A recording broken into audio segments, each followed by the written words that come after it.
Marcus எரிலியஸ்னு ஒரு புகழ்பெற்ற தத்துவஞானி என்ன சொல்றாருன்னா, நாம ஒவ்வொரு நாளையும் இந்த வாழ்க்கை எவ்வளவு மதிப்பு மிக்கதுன்னு யோசிச்சு தான் தொடங்கணுமா. அவர் என்ன எழுதியிருக்காருன்னா, காலையில படுக்கையை விட்டு எழுந்திருக்கவே முடியாம கஷ்டப்படும் போது உங்களுக்கு நீங்களே சொல்லிக்கோங்க, நான் வேலைக்கு போகணும். ஒரு மனிதனா நான் எதற்காக பிறந்தேனோ, எந்த வேலைக்காக இந்த உலகத்துக்கு வந்தேனோ, அதை செய்ய போகும்போது எனக்கு என்ன புலம்பல் வேண்டியிருக்கு? இல்ல போர்வையை போத்திக்கிட்டு கதகதப்பா படுத்து கிடக்கிறதுக்காகவா நான் படைக்கப்பட்டேன் அப்படின்னு சொல்றாரு. அந்த காலத்துல சொன்ன இந்த வாழ்க்கையோட அர்த்தத்தை நாம எப்படி நம்மளுடைய காலை பழக்கத்துல கொண்டு வர்றது? இந்த பதிவுல உங்களுடைய நாளை ரொம்ப அமைதியாகவும் ஒரு தெளிவான நோக்கத்தோட தொடங்குறதுக்கு உதவுற ரொம்ப முக்கியமான பழக்கங்களை நாம பார்க்க போறோம். இந்த பதிவு உங்களுக்கு கண்டிப்பா பிடிக்கும். அதனால லைக் பட்டனை தட்டி விடுங்க. ரொம்ப பேசாம உங்க வெற்றியை உருவாக்கக்கூடிய பழக்க வழக்கங்களை பார்க்கலாமா? ஹலோ மக்களே, நான் உங்கள் நண்பன் நெவர்ஸ். Welcome to the channel talk series podcast. Habit number 1, reflect on impermanence. இந்த தத்துவத்தோட முக்கிய அம்சமே எல்லாமே தற்காலிகம் தான்றத மனசார ஏத்துக்கிறது தான். தினமும் காலையில ஊரோட சலசலப்பெல்லாம் ஆரம்பிச்சு உங்களை திசை திருப்புறதுக்கு முன்னாடி இந்த உண்மையை உணர கொஞ்ச நேரம் ஒதுக்குங்க. யாருமே தொந்தரவு செய்யாத ஒரு அமைதியான இடத்துல உட்காருங்க. உடம்ப தளர்வா வச்சுக்கோங்க, ஆனா அதே நேரம் விழிப்போடும் இருங்க. இது நீங்க தேடுற அமைதிக்கும் விழிப்புணர்வுக்கும் இடையே இருக்கிற சமநிலையை காட்டுது. கண்ணை மூடிக்கிட்டு இந்த பிரபஞ்சத்தோட பிரம்மாண்டத்தை கற்பனை செஞ்சு பாருங்க. புதிய நட்சத்திரம் பிறக்கிறதையும் பழையது அழிவதையும் விண்மீன் மண்டலங்கள் சுழல்றதையும் மனசுக்குள்ள கொண்டு வாங்க. இந்த பிரபஞ்ச நடனத்துல எதுவுமே நிரந்தரம் இல்ல. இந்த பரந்த விண்வெளியில இருந்து நம்மளுடைய பூமியையே ஒரு சிறிய தூசியா பார்த்தா எப்படி இருக்கும்? மனிதர்களோட வரலாறு, இயற்கையோட அழகு, உங்களுடைய சொந்த வாழ்க்கை, இதையெல்லாம் அந்த கோணத்துல இருந்து பார்த்தா உங்களுக்கு எப்படி இருக்கும்னு யோசிச்சு பாருங்க. இது உங்களை அற்பமா உணர வைக்கிறதுக்காக இல்ல, அதுக்கு மாறா உங்களுடைய வாழ்க்கையோட அழகையும் அதோட பலவீனத்தையும் ரசிக்கிறதுக்கான பயிற்சி. நம்முடைய காலம் எவ்வளவு குறைவு, எவ்வளவு முக்கியம்னு புரியும் போது உங்களுக்கு எது உண்மையிலேயே முக்கியமோ அதுல மட்டும் கவனம் செலுத்த முடியும். தேவையில்லாத விஷயங்கள்ல நேரத்தை வீணாக்கிறத தவிர்க்கலாம். ஒரு தெளிவான நோக்கத்தோடும் நன்றியுணர்வோடும் நாளை தொடங்க இது ஒரு நல்ல வழி. இறப்பு பற்றி நினைச்சு பயப்படுறதுக்கு பதிலா வாழ்க்கைய கொண்டாடி அதை முழுமையா பயன்படுத்த நீங்க முடிவு பண்ணலாம். செனக்கான்ற தத்துவஞானி என்ன சொல்றாருன்னா, நமக்கு வாழ நேரம் குறைவா இருக்குதுன்னு இல்ல, நாம தான் பொன்னான நேரத்தை தேவையில்லாம வீணாக்குறோம் அப்படின்னு சொல்றாரு. தினமும் காலையில இதை செய்யும் போது ஒவ்வொரு நாளையும் முழுமையாகவும் அர்த்தமுள்ளதாகவும் வாழ உங்களுக்கு நீங்களே நினைவூட்டிக் கொள்ளலாம். Habit number 2, journal your thoughts. குறிப்பேடு எழுதுறது சும்மா ஏதோ எழுதுறது இல்ல, உங்க உள் மனசை ஆராய்ச்சி பண்ற ஒரு வழி. இது உங்களை நீங்களே புரிஞ்சுக்க உதவும், மனசுக்கு ஒரு அமைதியை தரும். யோசனைகளை எழுதி வைக்கும் போது சிந்தனை தெளிவாகும், அதை சரியா மாற்றவும் முடியும். தொடங்குறதுக்கு உங்களுக்கு பிடிச்ச மாதிரி ஒரு குறிப்பேடோ அல்லது ஒரு ஆப்பையோ எடுத்துக்கோங்க. இது யாருடைய அழுத்தமும் இல்லாம நீங்களா நேர்மையா இருக்கிற உங்களுடைய சொந்த இடம். உங்களுடைய எண்ணங்களை சுதந்திரமா ஓட விடுங்க. தினமும் காலையில எழுந்ததும் மனசுல என்ன ஓடுதோ அதை அப்படியே எழுதுங்க. அது கனவா இருக்கலாம், நேற்று நடந்த உணர்வா இருக்கலாம், அல்லது இன்னைக்கு என்ன நடக்க போகுதுங்கிற எதிர்பார்ப்பா இருக்கலாம். முதல் வேலை வாசல்ல இருக்கிற குப்பையை பெருக்கிறது போல மனசுல இருக்கிற கவலைகளை தூக்கி வெளியே போடுறது தான் இதோடைய வேலை. அப்புறம் நன்றியுணர்வுல கவனம் செலுத்துங்க. வாழ்க்கை பயணத்துல நம்ம கிட்ட என்ன இருக்குதுன்றத மறந்துடுறோம். ஆனா இந்த தத்துவம் இந்த கணத்தை ரசிக்க கத்து கொடுக்குது. நீங்க உண்மையிலேயே நன்றி சொல்ல நினைக்கிற 3 விஷயங்களை எழுதுங்க. அது உங்களுடைய வசதியான படுக்கையா இருக்கலாம், உங்களுக்கு பிடிச்சவங்களோட சிரிப்பா இருக்கலாம், அல்லது இன்றைக்கு கிடைச்ச ஒரு புதிய வாய்ப்பா இருக்கலாம், இல்லைன்னா ஒரு உணவா கூட இருக்கலாம். அதுக்கப்புறம் உங்களை பற்றி யோசிங்க. ஏதாச்சும் ஒரு நல்ல கொள்கையை பற்றியோ அல்லது நீங்க எதிர்கொள்ளும் சவாலை பற்றியோ யோசிங்க.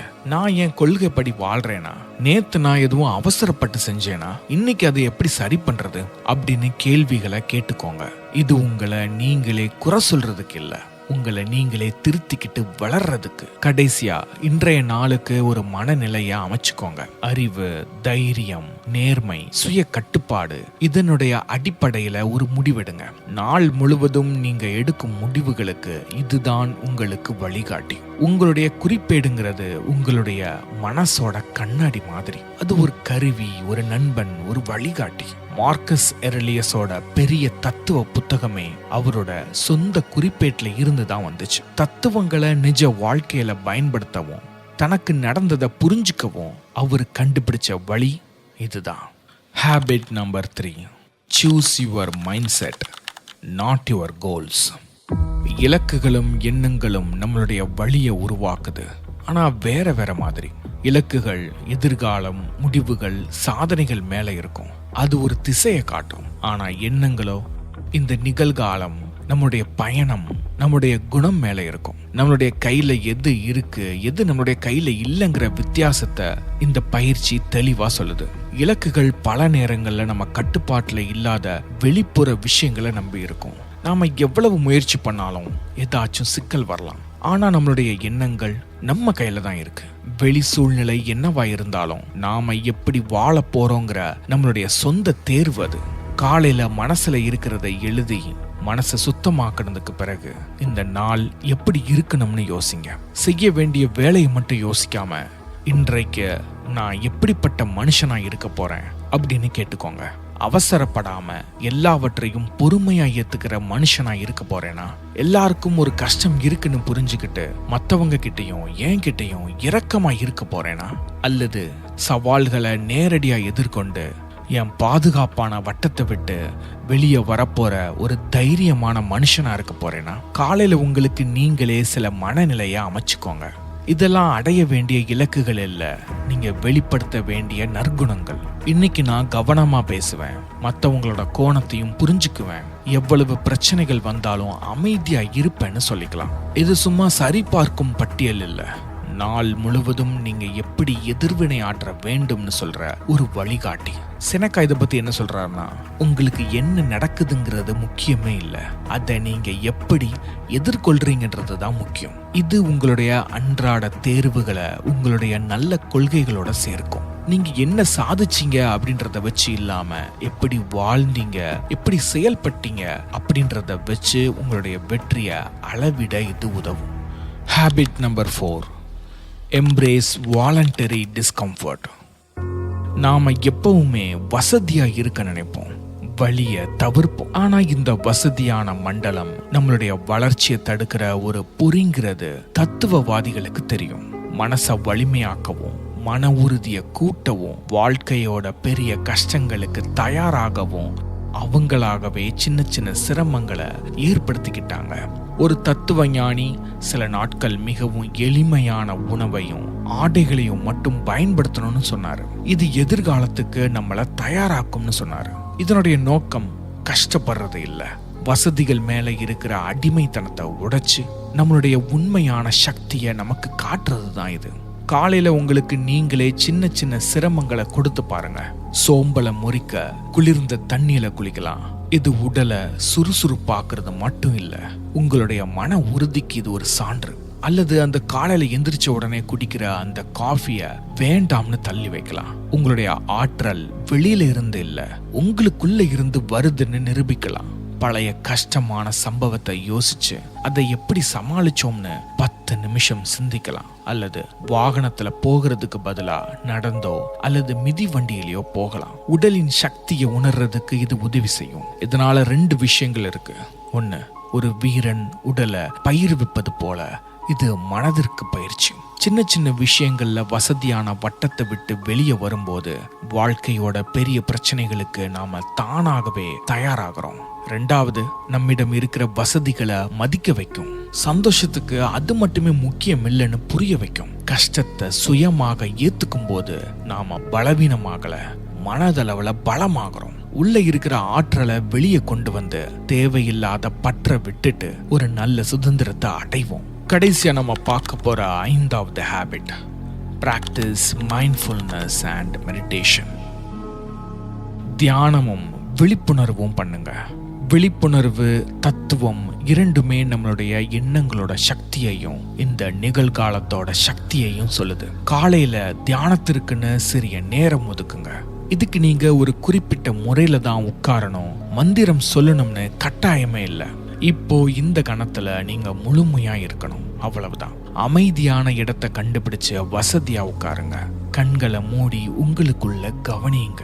மூச்சு காற்று உள்ள போய் வெளியே வர்றத மட்டும் கவனியுங்க. மனசுல யோசனைகளும் உணர்வுகளும் வந்தா வரட்டும், போகட்டும். ஆத்துல மிதக்கிற இலை போல அல்லது வானத்துல போகும் மேகம் போல அதை சும்மா பாருங்க.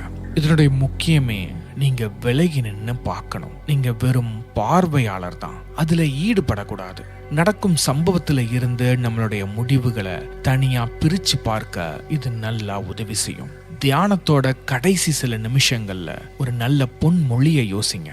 அதாவது விதியை நேசித்தல் என்பதை பற்றி யோசிக்கலாம். அப்படின்னா என்னன்னா, உங்களுக்கு நடக்கும் ஒவ்வொரு நொடியையும், சம்பவத்தையும், சவாலையும், வெற்றியையும் ஒரு பரிசா ஏத்துக்கிறது.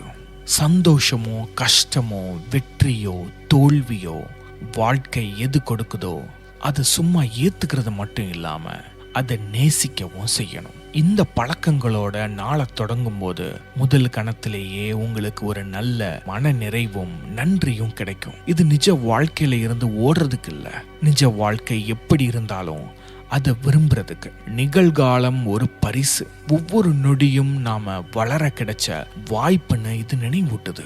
விதி என்னதான் திருப்பங்களை கொடுத்தாலும் அதை எதிர்கொள்ளும் பயிற்சி இது.